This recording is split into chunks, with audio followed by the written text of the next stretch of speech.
ओम साईराम। दर्शक बंधु आमे समस्ते परिवार माने कौन ताहा जानिछे। बिना परिवार गोटे सदस्य बंचिबा होछि बहुत कष्ट। गोटे मनीष केबे भी बंची पारिबनी। प्रत्येक मनीषर निजर बोली जणे रहिबा बहुत दरकार। गोटे कष्ट समय रे हो किंबा सुख समय रे हो जदि आम सहित चारि जण मनीष जदि आसी बसबेनी आम सहित आम दुखरे दुख माने सुखरे सुख जदि किए बांटी पारिबनी ताहाले आम जीवन माने जीवन रहीकि भी न रहिबा सहित समान। आमे बंची रहीकि भी किछि आमे माने आमे किछि हासिल करिनु एपरि मते लागे। आजिकाली जुगरे माने समय एते चेंज हो गला जे समस्त एकाकी हो गले। कापाई किए नाही बहुत चेंज हो गला। मो छोट बेले जेपरि मु समस्त सहित रोहुथिली सेहीपरि टाइम एबे मो छुआ मानक पाखे नाही। सेमानंको निजर किए जानि नाहंती। सेमानंकर निजर किए तांको परिवार कौन जॉइंट फैमिली कौन और फैमिली रे केमिति रहिबाकू पड़िबो एगुड़िक से किसी जानि नाहंती। कारण सेमानंको चांस ही मिलानी यही सबू फेस करिबा पे। आज आपण मैंने भावुए कौन कहवाई चाहते। दर्शक बंधु मु जानी आज जहाँ मु कहवाक जाऊँगी ताहा मेसेज ना मिराकल बाबांकर कौन मु जानी किंतु ए रिसेंट टाइम रे मो लाइफ रे जहाँ होता ताहा मु कहवाई चाहूँगी। आउ मु चेष्टा करी कि जेहेतु ताहा बहुत पर्सनल लाइफ रिलेटेड टॉपिकटा से मु डिटेल रे तो कहि पारिबिनी किंतु मु ट्राई करी एपरी कहवाई सो दैट आपण मैंने बुझीपारे मु कौन एक्चुअली कहवाई चाहूँगी ताहा आपण मैंने बुझीपारे। एंड यस बाबांकर हेल्प कौन बाबांकर ब्लेसिंग्स कौन ताहा मध्य मोर मेन मोटो होछि ताहा ही मु कहिबी जे बाबा किपरि हेल्प करूछंती। किंतु ताहा पूर्वरु नमस्कार दर्शक बंधु मो साई बाबा चैनल रे मु आपण मानकर स्वागत जनाउछि। आशा करूछि आपण माने समस्त भलरे थिबे। श्री शिरडी साई बाबांकर आशीर्वाद सर्वदा जेपरि आम उपरे रहू एही प्रार्थना रे आजिर वीडियोटी मु स्टार्ट करबाकू जाउछि। चलंतु ताहाले वीडियोटी को स्टार्ट करनेबा। दर्शक बंधु मु आपण मानकू कालीर वीडियो रे कहिथिली जे कोनोसी भी कारणवशतः मु गोटे सप्ताह पई मु बाहर को जाइथिली। आउ दर्शक बंधु जेहेतु मु गोटे परिवार बहु आउ सो दैट मु कौन माने बड़ बहु आउ माने बहुत एहीपरी जिनस रही था बहुत एहीपरी कर्तव्य रही था जहाँकि बड़ बहु को करने को पड़ी था। माने मते लगे जे आजिकल जुगरे कौन सी भी एपरी झील रही जी कि करबिनी बोली कहब किंतु मनीष को मनीष पर देखा बहुत दरकार। मो मतरे बोधे मु बहुत लोक को मु भूल धारणा रे अच्छी एपरी अनेक लोक को लगी पारे किंतु मो मतरे कौन माने समस्ते आजिकल झील माने एहीपरी भी नहांती जे किछि करिबुनी एहीपरी किए नहांती करने भी अच्छी मनीष किंतु कौन माने मनीष को मनीष पर देखा बहुत दरकार।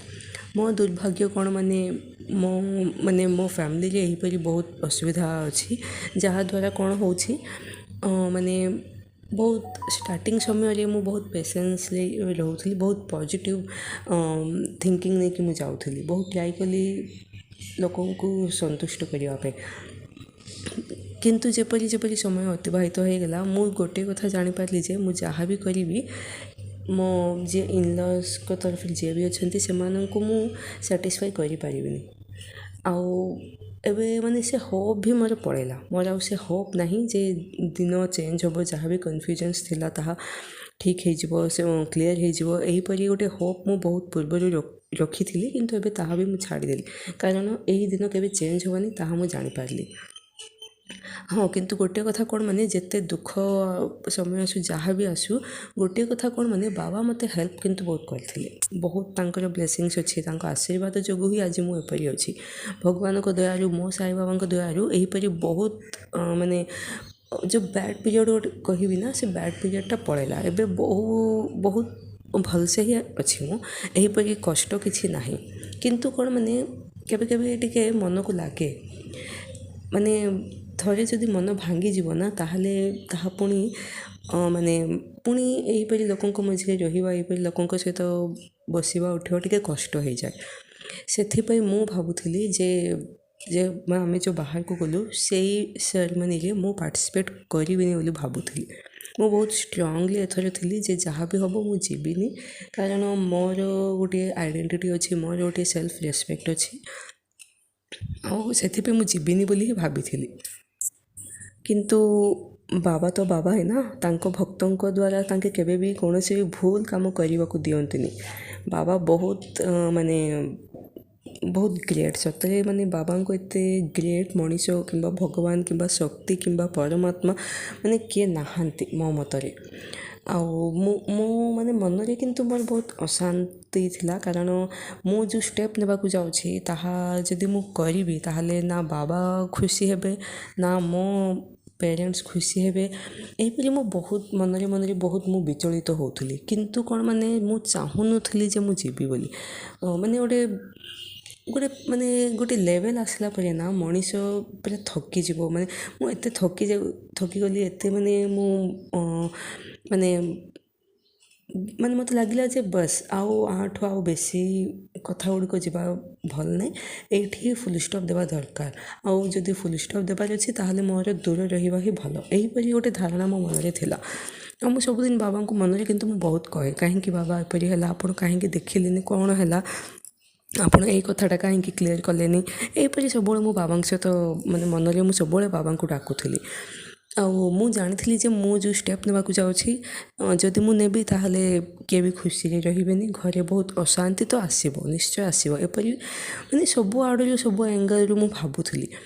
ଆଉ ଦର୍ଶକ ବନ୍ଧୁ, ଏତିକି ଭିତରେ କ'ଣ ହେଇଛି, ମୁଁ ଆପଣମାନଙ୍କୁ ଏହା ପୂର୍ବରୁ ମଧ୍ୟ କହିଛି ଯେ ମୋତେ ଟିକେ ବାବାଙ୍କର ମେସେଜ୍ ମୁଁ ସବୁଦିନ ଦେଖେ, ରେଗୁଲାର ମୁଁ ଦେଖେ, ଆଉ ବହୁତ ମୋ ପାଇଁ ୟୁଜଫୁଲ୍ ସେ ମେସେଜ୍। ଆଉ ଏହିପରି ଦିନେ ମୁଁ ଦେଖୁଛି ଯେ ମୁଁ ପୁରା ଡିସାଇଡ଼୍ କରିଦେଇଛି ଯେ ମୁଁ ଯିବିନି ବୋଲି। ତାପରେ କ'ଣ ହେଇଛି, ଦିନେ ଗୋଟେ ମେସେଜ୍ ଆସିଲା ବାବାଙ୍କର। ତାହା କ'ଣ ମାନେ ମୋତେ ଟିକେ ମାନେ କହିଲେ ଯେ ସବୁ ଠିକ୍ ହେଇଯିବ, ଜର୍ଣ୍ଣି କିନ୍ତୁ କରିବାକୁ ପଡ଼ିବ ତୋତେ, ଏପରି ମୋତେ କହିଥିଲେ। ମୁଁ ପୁରାପୁରି ଜାଣିଦେଲି ଯେ ବାବା ମୋତେ ଯିବା ପାଇଁ ହିଁ କହୁଛନ୍ତି। କିନ୍ତୁ ଏଥର କାହିଁକି ମୁଁ ଜାଣିନି, ମୋ ମନ ବିଲକୁଲ ମାନିଲାନି। ମୁଁ ବାବାଙ୍କୁ ବି କହିଲି, ବାବା କାହିଁକି ଏତେ କହୁଛ, ଏଥର ମୋ କଥା ହିଁ ହେବ, ମୁଁ ଆପଣଙ୍କ କଥା ଶୁଣିବିନି। ଆପଣ ବହୁତ ମୋତେ ହେଲ୍ପ କଲେ ନୋ ଡାଉଟ୍, କିନ୍ତୁ ଆପଣଙ୍କ କଥାରେ ହିଁ ମୋତେ ଯିବାକୁ ପଡ଼ୁଛି, ଏଥର କିନ୍ତୁ ମୁଁ ଯିବିନି। ଏହିପରି କାହିଁକି ମୁଁ ଜାଣିନି, କିନ୍ତୁ ମୋ ମନରେ ଏହିପରି ଧାରଣା ଆସିଥିଲା। ମୁଁ ବହୁତ ଭାଙ୍ଗିଗଲି, ମାନେ ଭିତରେ ମୁଁ ବହୁତ ଭାଙ୍ଗି ଯାଇଛି, ଯାହା ବି ହେଲା ମୋ ସହିତ ବହୁତ ମୁଁ ଭାଙ୍ଗି ଯାଇଥିଲି। ଆଉ ତାପରେ କ'ଣ ହେଇଛି, ବାବା ଯେତେବେଳେ ମେସେଜ୍ରେ ମୋତେ ରାଗ ବି ଲାଗିଲା ବାବାଙ୍କ ଉପରେ, ମୋତେ ଭଲ ଲାଗିଲାନି। ବାବା ଯେଉଁ ମେସେଜ୍ ଦେଲେ, ବାବାଙ୍କୁ ମୁଁ କହିଲି, ବାବା ସବୁବେଳେ ମୋତେ ହିଁ ଆପଣ ବୁଝାଉଛ, ମୋ ସହିତ ଯିଏ ଭୁଲ କରିଛନ୍ତି ତାଙ୍କୁ କାହିଁକି କିଛି କହୁନାହାନ୍ତି, ତାଙ୍କୁ କାହିଁକି ଦର୍ପଣ ଦେଖୁନାହାନ୍ତି, ଏହିପରି କ'ଣ ମୋ ମନରେ କହି ଚାଲୁଥିଲି। କିନ୍ତୁ ମୁଁ ସାହସ କଲି ତାପରେ, ଆଉ ଯେ ବାବା କହିବା ପରେ ମଧ୍ୟ ମୁଁ ସାହସ କଲି, ଆଉ ମୁଁ ମୋ ହଜବେଣ୍ଡକୁ କହିଥିଲି ମଧ୍ୟ ଯେ ମୁଁ ଯିବିନି, ଆପଣ ଯାଆନ୍ତୁ, ଯାହା ଆପଣଙ୍କର କରିବାର ଅଛି ଆପଣ କରିକି ଆସନ୍ତୁ, ମୁଁ ଏହିପରି ମଧ୍ୟ କହିଥିଲି। କିନ୍ତୁ ତାପରେ ମୁଁ ଜାଣିନି କ'ଣ ହେଲା, ମାନେ ବାବା ତ ଅନ୍ତର୍ଯ୍ୟାମୀ, ବାବା ମାନେ ହି ଇଜ୍ ଏ ମ୍ୟାଜିସିଆନ୍, ତାଙ୍କେ କିଛି ବି କରିଦିଅନ୍ତି। କ'ଣ କରିଦେଲେ ମୁଁ ତ ଜାଣିନି, କିନ୍ତୁ ତାଙ୍କେ ପୁରା ମୋ ମନକୁ ଚେଞ୍ଜ କରିଦେଲେ ଗୋଟିଏ ସେକେଣ୍ଡରେ। ମୋ ହଜବେଣ୍ଡ ବହୁତ ସମୟ ପରେ ଆସି ମୋତେ ପଚାରିଲେ, ଯିବ ନା ନାହିଁ, କହିଲି ଠିକ୍ ଅଛି।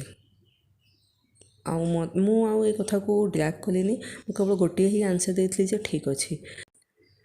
ମନରେ ଇଚ୍ଛା ନଥିଲା, ରାଗ ବି ଥିଲା, ଦୁଃଖ ବି ଥିଲା, କାନ୍ଦ ମାଡ଼ୁଥିଲା, କିନ୍ତୁ ମୁଁ କହିଲି ଯେ ଠିକ୍ ଅଛି। ମୋ ପାଟିରୁ କେମିତି ବାହାରିଲା କ'ଣ ମୁଁ ଜାଣିନି, କିନ୍ତୁ ମୁଁ କହିଲି। ଆଉ ମୁଁ ଏତିକି ଜାଣିଗଲି ଯେ ବାବା ହିଁ ମୋତେ ଏପରି ଚେଞ୍ଜ କଲେ। କିନ୍ତୁ ବାବା ଚେଞ୍ଜ କଲେ ଠିକ୍ ଅଛି, କିନ୍ତୁ ମୋର ଯେଉଁ ଦୁଃଖ ଅଛି, ମୋର ଯେଉଁ ପେନ୍ ଅଛି, ତାହା କ'ଣ, କାହିଁକି ମୁଁ ସହିବି।